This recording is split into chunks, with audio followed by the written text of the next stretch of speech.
Y ya estamos de regreso en Cadena Nacional y de inmediato vamos a conversar sobre un tema que nos preocupa mucho, el avance que ha tenido el coronavirus en nuestro país, donde incluso ya hemos superado los contagios a países como España y como Italia. Para conversar de eso y también de otros temas es que inmediatamente vamos a tomar contacto con el doctor médico emergenciólogo de la Universidad de Chile. Ya está con nosotros el doctor Yuc Ramón Kong, que está aquí en Cadena Nacional. Bienvenido. Hola, ¿qué tal? ¿Cómo están? Un gusto de estar con ustedes y poder participar hoy día. No, muchas gracias además también por aceptar la invitación. Queremos conversar, bueno, un poco de todo el panorama de lo que ha estado aconteciendo. Antes de que entremos ahí en materia, eso sí, doctor, le vamos a pedir un momento porque tenemos que entregar un importante consejo. ¿Sabías que un corredor de propiedades puede ganar hasta un 4% por la venta de una propiedad? Bueno, tú puedes ser un corredor de propiedades exitoso y para eso visita www.colegioinmobiliario.cl o puedes llamar directamente al número 2321-00048. Colegio Inmobiliario, su sitio web colegioinmobiliario.cl para que te conviertas en un corredor de propiedades exitoso. Entregado ese consejo, doctor, bueno, ¿cómo han estado estos días en todo sentido, en lo personal, en lo profesional, en lo humano? Han sido días intensos y, bueno, sabemos que la pandemia ha pegado fuerte además a nuestro país. Sí, efectivamente estamos en una tensión constante. Llevamos semanas y meses ya de estrés acumulado, en donde desde un comienzo hemos tenido nosotros preparación de los equipos, de la urgencia, del sistema como tal, un reordenamiento. Y posterior a eso, los turnos en la urgencia han sido cada vez más pesados, donde había muy poca capacidad de respirar o de soltar un poco del estrés. Y esto sostenido en el tiempo, más colegas que se van enfermando, enfermeros, técnicos, se ha vuelto una carga doble porque hay que cubrirlos. Entonces, el inmediatez ha sido algo muy, muy complejo, mucho distanciamiento con nuestras familias también, que son nuestro soporte, al igual que el resto de la comunidad, nosotros también cumplimos nuestra pega fuera del hospital, que están en el equipo de los responsables, que tomamos obviamente las medidas. Y luego en la urgencia misma hemos tenido un pequeño respiro en los últimos días, en el sentido de que hemos visto que ha bajado en algo el número, en algo, un porcentaje pequeño, pero con pacientes cada vez más graves. Entonces, por un lado, pareciera ser de que estamos en esta fase de la primera ola, en donde el número es un poquito menor, pero la gravedad es mayor. Las UCI siguen colapsadas, los distintos servicios colapsados, la urgencia todavía con muchos pacientes ventilados. Entonces, por nada del mundo es momento de cantar victoria o bajar la alerta, sino que tomar un poquito de aire para volver a la lucha con más fuerza.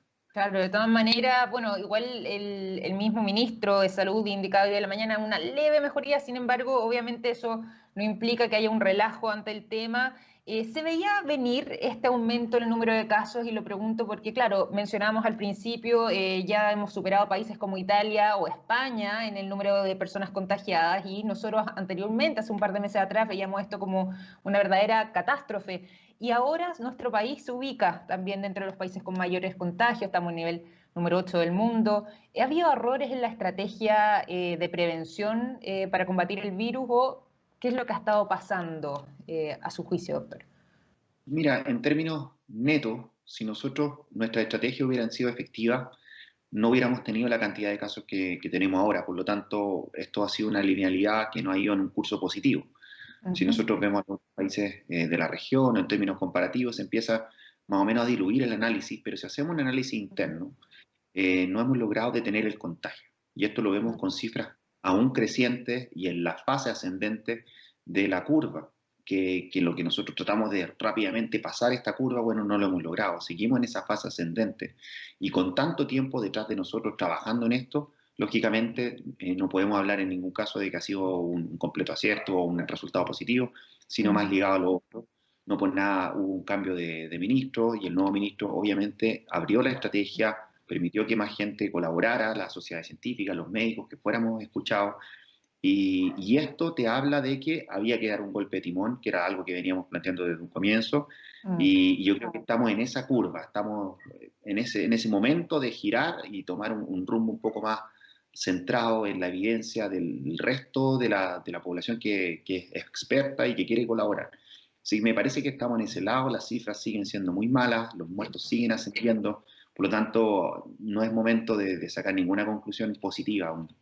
Sí, de todas maneras. Y hay otra cosa que a nosotros también nos llama mucho la atención y que viene a acrecentar también parte de las dificultades que estamos enfrentando como país en este tema y que dice relación con algunas comunas que presentan zonas más populares o condiciones de vida quizás más vulnerables para algunas personas de su población. Independencia, San Ramón y Recoleta, que registran además las mayores tasas de mortalidad. ¿Qué cruces se hace ahí para que además también veamos que justamente son estas zonas las más golpeadas, al menos en la región metropolitana, por el coronavirus? Mira, el escenario social y de la distribución de nuestra población en términos de dónde habitan y de qué manera habitan es un escenario conocido. Nosotros sabíamos y teníamos la experiencia de otros países que cuando el virus se trasladara a los lugares más vulnerables y de menos recursos, iba a pegar con mayor fuerza. Esto quiere decir mayor contagio por familia y mayor tasa de enfermedad grave y letalidad o de muertos. Los alcaldes de estas comunas desde un comienzo pidieron la cuarentena y si nosotros recordamos no fue escuchado. Por lo tanto, podemos decir de que por mucho que insistimos, no logramos estar a tiempo y hoy día estamos corriendo detrás de la enfermedad, sobre todo en estos lugares, porque hay que entender que no es lo mismo poder enfrentar la pandemia en un lugar que no hay más de una familia, que hay espacio amplio con casas más grandes, a tener casas pequeñas con más de una familia, dos, tres, cuatro familias, todo hacinado, en donde tus condiciones para tratar de evitar que se haga un spreading o que aumente el contagio, no es posible hacerlo. Además, los recursos sabemos que no son suficientes en lo absoluto y se va a primar obviamente la comida, el techo, las cuentas fijas y no vamos a estar pidiéndole a nuestra población en estos lugares más vulnerables que esté gastando más en alcohol gel, en jabón, en tener un baño único que no es posible para los enfermos. Y lo que finalmente esto traduce en términos de la urgencia o el hospital es que nosotros vemos familias completas que llegan a nuestra urgencia, todos ¿Ya? enfermos, tenemos casos fallecidos de papás, mamás, hijos. Entonces, en estos lugares es donde ha pegado más fuerte y lógicamente, indiferente de que hoy se plantea, de que las clínicas hospitales están cruzadas y tenemos un único sistema, la Claro. manera en que llega nuestra población más desprotegida a este punto viene mucho más atrás. O sea, su punto de partida, su capacidad nutricional, sus enfermedades crónicas están mucho más presentes y lógicamente para ellos es una afectación mayor. Y es importante también la aplicación de las medidas, entendiendo también las distintas realidades sociales que hay, y eso es importante destacarlo. Y de hecho, usted mismo, doctor, ahí hacías también una crítica importante hace algunos días atrás. Queremos destacar, de hecho, una frase que mencionaste hace algunos días atrás. Dices, cuando ganas millones y estás calentito, no sabes lo que es el sentido de urgencia, un poco haciendo alusión también a la gestión que ha tenido el mundo político. Bueno, todo esto además en una conversación, en un panel donde estaba Juarzaín, estaba Mario Desbordes, Iván Moreira. Es distinto, obviamente, vivirlo, por ejemplo, en el caso suyo directamente, desde la urgencia, cuando, claro, se desconocen este tipo de realidades y más sabiendo además declaraciones que tuvo el mismo ministro, ex ministro ahora en realidad de salud, Jaime Manelich, diciendo que desconocía incluso el hacinamiento que había en algunos lugares de Santiago. Efectivamente, esto te muestra el acento en que hay una desconexión con la realidad que viven nuestros pobladores, nuestra comunidad. Es una desconexión de decir que, de que están habitando aparentemente mundos distintos, en donde se plantean medidas que no van acorde a lo que necesitan nuestros pobladores. Basta preguntarle a ellos y ir casa por casa sabiendo de que parten el mes con déficit, o sea, con el sueldo mínimo que hemos estado por tanto tiempo comentándolo uno parte con déficit. El 70% de los hogares en Chile parte el mes con un déficit. Claro. Entonces, cuando se empieza a discutir sobre un aporte que es sabido que es insuficiente, me parece que es más un ejercicio de discusión política para llegar a un segundo aporte, forzar las fuerzas y entrar en una discusión que toma finalmente semanas. Ese día ellos mismos planteaban que llevaban 7 semanas discutiendo cuál va a ser el ingreso familiar de emergencia y sabiendo que incluso no se logra alcanzar el límite de la pobreza en Chile, que está en torno a 170.000 pesos. Entonces, cuando esta discusión se torna una continuidad y nosotros estamos del otro lado, en la urgencia, viendo que las familias están saliendo motivados porque necesitan comer, necesitan buscar el dinero, nosotros tenemos una angustia, digamos, y una desesperación por tratar de decir cómo lo sostengo, cómo le digo yo a mi paciente, sabe que quédense en su casa y me dice, pero ¿cómo me voy a quedar en mi casa si no tengo para los gastos mínimos? Y eso estamos hablando solo de la población más vulnerable y con menos recursos. ¿Qué pasa con ese gran Chile que está en el estrato medio? En donde familias como la de uno, que tuviste un crédito universitario para alcanzar un título, hoy día lo estás pagando y la cesantía ha aumentado, no tienes pega. O sea, partes ya pagando un crédito que no se han congelado. Chile es de los pocos países que no detuvo los costos fijos. Todavía hay una discusión sobre O sea, las de cuentas hecho, mínimas. claro. Los créditos hipotecarios no se han congelado. Entonces, cuando tú te sientes forzado, porque obviamente parte del mes con un déficit, ¿qué vas a hacer si no tienes un ingreso? ¿Qué se hizo con la ley para la seguridad laboral? Finalmente no te dieron un finiquito, te están pagando las cotizaciones mínimas, pero no hay plata en el bolsillo. Y nosotros sabemos, porque lo vimos, porque basta ver al resto de los países que lograron cuarentena efectiva. ¿Cuál era el mecanismo? El mecanismo era fundamentalmente plata en el bolsillo para todos, para Sí, que pues. satisfagan costos fijos. Y de ahí poder decirle a tu población, quédate tranquilo en tu casa. Antes de eso sabíamos que era imposible. ¿Te fijas? Claro. Así que ese análisis no puede quedar fuera del tratamiento médico, porque es muy fácil después llegar a una pastilla, pero eso no funciona así. Hay determinantes sociales que son claves. Y sabes qué, es relevante además que provenga de alguien como usted, doctor, en el sentido de que es alguien que está conviviendo de manera directa con esa realidad, atendiendo a los pacientes, obviamente, quienes llegan por estos casos, pero además conociendo sus historias, lo que pasa detrás, cómo esa persona llega a ese nivel de contagio. Y lo digo porque claro, hemos visto hartos paneles con políticos de distintos sectores, diputados, senadores, alcaldes también, que ahí han tenido una pega en terreno también que ha sido muy, muy relevante en esto. Y uno también, por otro lado, ve lo que pasa en las redes sociales. Y ahí uno siente un poco la desconexión entre lo que analiza el mundo político, lo que ve el mundo social y lo que ven, por ejemplo, personas como usted mismo, que enfrentan esa realidad de manera directa. A propósito de estas palabras que estaba citando y que había mencionado, hubo también ahí un debate interesante a propósito de las redes sociales. Se vio mucho apoyo también respecto a tus palabras. ¿Sentiste ese apoyo? ¿O cómo, de qué manera lo tomas? Porque además me imagino también puede haber llegado quizás por el mundo político, además algunas críticas. Sí, efectivamente, para mí lo más importante es el cariño de mis pacientes, de la gente con la que uno está en contacto y para quien uno estudió y puso su vida en ello. Los que trabajamos en salud somos servidores para un tercero. Yo no tengo pegas y no tengo personas a las cuales ayudar. Por lo tanto, ese es el sentido de nuestra vida y uno lo pone por delante. Cuando uno tiene claro el objetivo y sabe que lo que importa acá son nuestros pacientes, nuestros pobladores, todo lo demás nosotros tratamos de que funcione en torno a eso, ya sea la política, el lado económico, las distintas otras esferas, es en torno a nuestros pacientes. Y cuando ahora, a través de las redes sociales, yo antes no usaba Twitter y resulta que ¿Ya? ahora la gente pega mucho cariño, mucho apoyo, ha sido muy lindo, porque yo también trato de conversar, la red la ocupo yo mismo, entonces trato de retribuirlo y a veces no alcanza porque son muchos mensajes, pero es muy lindo sentir ese apoyo y yo siento que ellos también ven de mi parte que yo les digo, oye, hoy día yo tengo el megáfono, mañana Claro. lo va a tener otra u otro, pero aquí lo importante es que rememos juntos porque hoy día estamos juntos en esto y si salimos, avanzamos juntos, vamos a avanzar y si alguien cae, bueno, vamos a tener que ayudarle, ¿te fijáis? Pero yo inclusive uso el apelativo de equipo, porque yo trabajo en equipo. Yo en la urgencia soy uno más del equipo. Claro. Aquí tu equipo es el más débil donde está el más débil, no es al revés. Por lo tanto, cuando tú siempre has trabajado en equipo, entiendes de que aquí el equipo lo hacemos todo y lo más importante no está en los hospitales, está en las casas.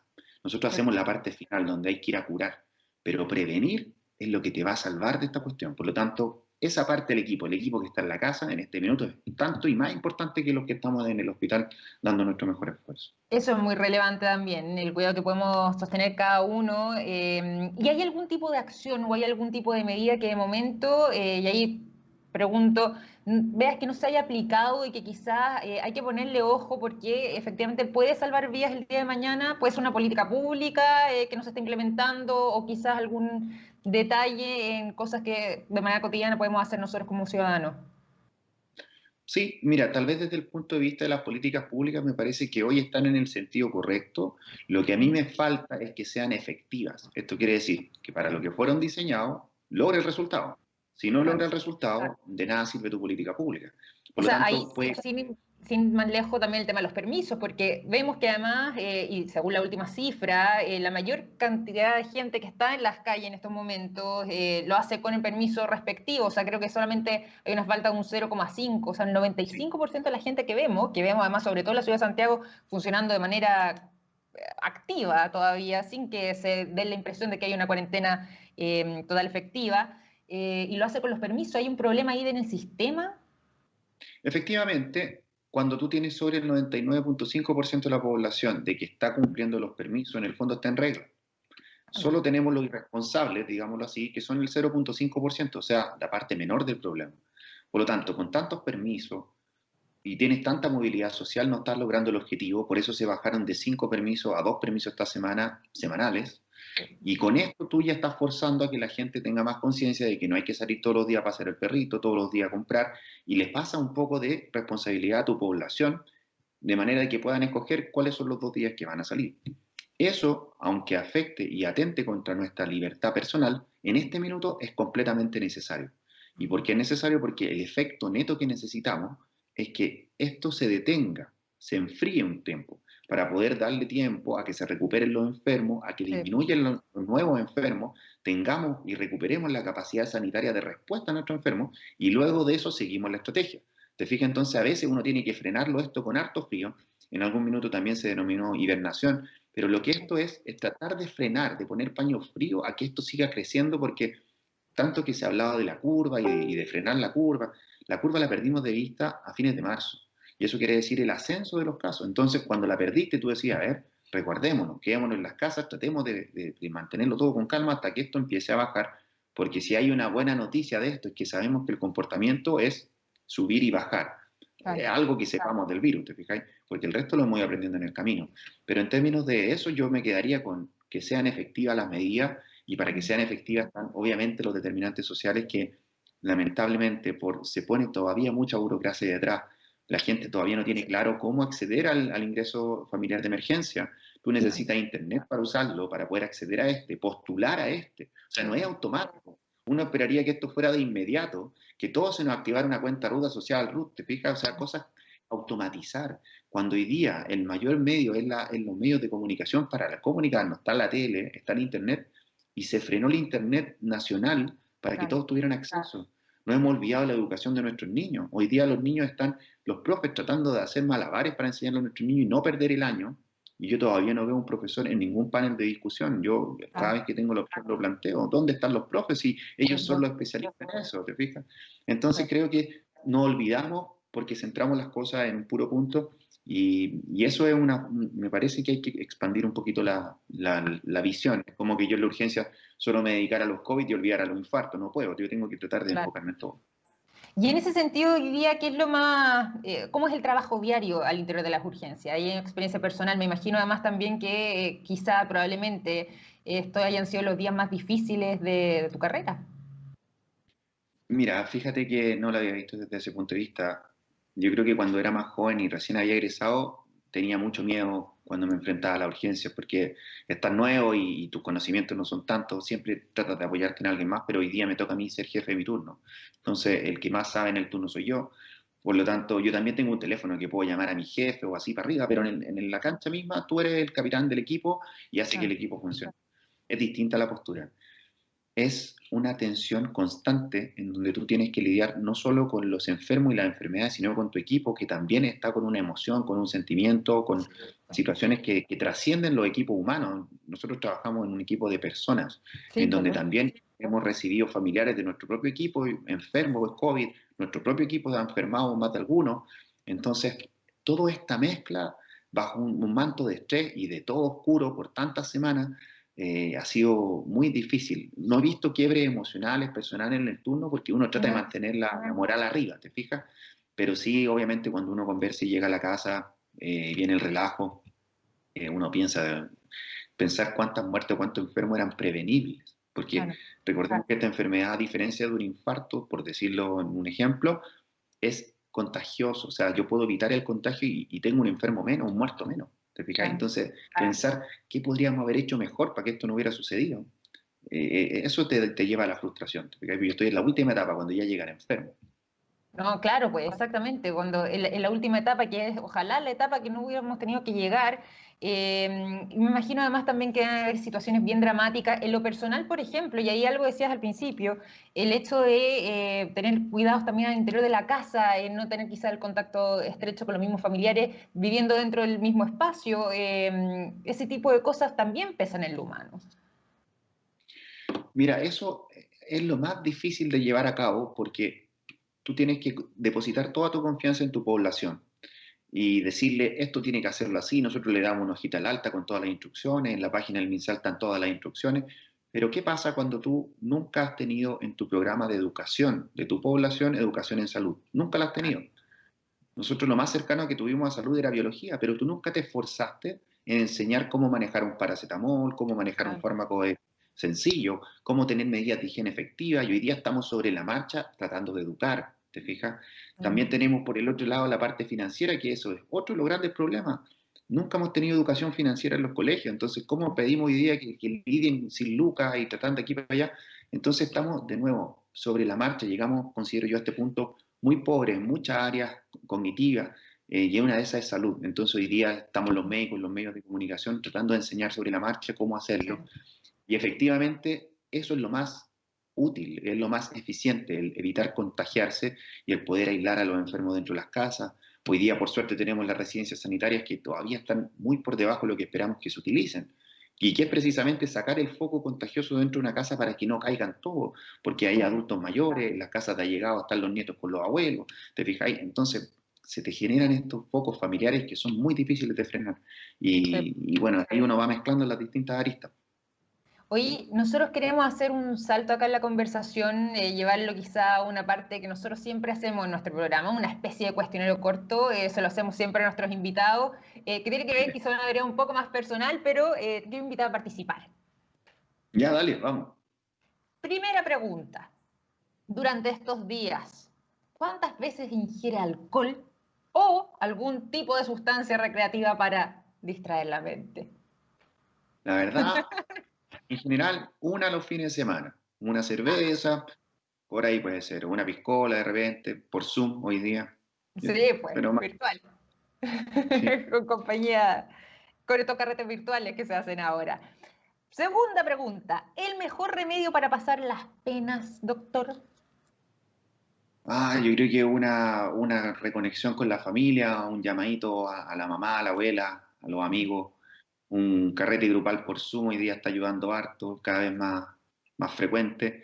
Y en mi soledad yo veo harto YouTube y estoy viendo harta música, distintas cosas. Videojuegos vi por ahí, a propósito de redes sociales.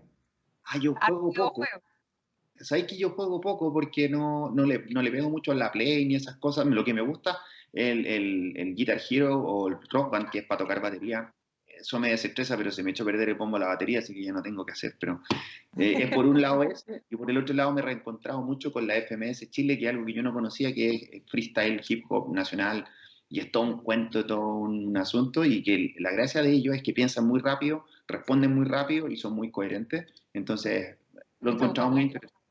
Sí, muy Eso. interesante. Sí, hay muy buenos exponentes en nuestro país a propósito de eso. Tercera Kaiser, pregunta de nuestro cuestionario. ¿Ah? está Kaiser, Teorema, Nitro, Sí, el pues men. maravilloso. O sea, hay uno maravilloso. Tercera pregunta de nuestro cuestionario. Cuando pase la pandemia, ¿qué es lo primero que va a hacer? Yo creo que asado. Asado, yo creo que vamos a empezar a hacer varios asados para los que comen carne con carne y los que no sin. Pero todos tenemos asados pendientes, juntarnos, poder compartir una tarde entre amigos, entre colegas, entre lo que sea, y ojalá después de eso unas vacaciones yo creo que me vendrían bien. Va a estar bien, ha estado Un bien buen intenso. descanso, una siesta Sí. bien larga. Y cortito, y la última pregunta de nuestro cuestionario. ¿La clave para una vida saludable en estos días está en qué? Yo creo que está en conocerse a uno mismo, saber cuándo está sobreexigiéndose, evitar hacerlo y descansar cuando corresponde. Para algunos descansar puede ser desconectarse de todo, para otros ver televisión o dormir, pero uno cuando se conoce a sí mismo sabe cuánto puede apretar más el zapato o menos, y para los mismos que estamos hoy día trabajando harto es no tomar más pegas de las que uno puede hacer y tratar de dedicarse bien a las que uno ya está haciendo y el resto dejar ir y soltar cuando corresponden. Yo creo que con eso uno logra la estabilidad mental Y obviamente para los que tienen condiciones psicológicas o psiquiátricas de base, no soltar los controles, seguir con todos los medicamentos, porque las descompensaciones crónicas hoy día son muy abundantes. Sí, y eso es otro tema importante, además lo que está pasando también con la salud mental en nuestro país, y no dejarla de lado, descuidarla, sobre todo en estas condiciones que sabemos que a todos nos afectan, en lo humano, en lo personal, en lo emocional también. Así que nos vamos a quedar con ese mensaje. Finalmente, doctor, para ir finalizando esta conversación, ¿qué mensaje le gustaría entregar hoy día que estamos en esta situación? Sabemos muy difícil, pero aquí le abrimos los micrófonos eh, para que pueda entregarlo. Perfecto. Bueno, primero que todo, retribuir el cariño que me ha entregado la gente, nuestras vecinas y vecinos, decirle que aquí estamos para seguir trabajando siempre, que yo soy solo una voz, que aquí el personaje televisivo es una persona común y corriente que hace su trabajo y que lo que importa acá no es ni una figura ni otra, sino que todos rememos para el mismo lado, que sigamos siendo cada vez más los del equipo de los responsables, porque nosotros somos los que finalmente vamos a arrastrar a que podamos salir bien de esta pandemia como país, como comunidad, y que nos reencontremos y sigamos estando más unidos que nunca, porque se nos viene después un cambio importante en Chile que sería y que va a ser reconstruir nuestro país. Así que hoy día, con todos los cariños, con distancia social, pero con cercanía mental, vamos a seguir avanzando y construyendo el Chile que queremos para todos. Nos quedamos con esas palabras, doctor Yuc Ramón Kong. De verdad, un gusto tenerte acá en nuestro programa. Queríamos tener esta conversación además junto a ti hace un tiempo, así que nada, un abrazo grande. Agradecer el análisis también para estos tiempos y bueno, y a cuidarse, sobre todo alguien como usted que está tan expuesto a todo lo que está pasando con esta enfermedad. Un pie invicto todavía hasta que nos llegue nomás. Oh, sí, pues, bueno, un abrazo grande y muchas gracias por este contacto. Que esté muy bien, muchas gracias. De esta forma nosotros también cerramos este capítulo de Cadena Nacional. Mañana nos reencontramos a la misma hora, así que cuídense mucho, que estén muy bien. Hasta mañana. Chao, chao.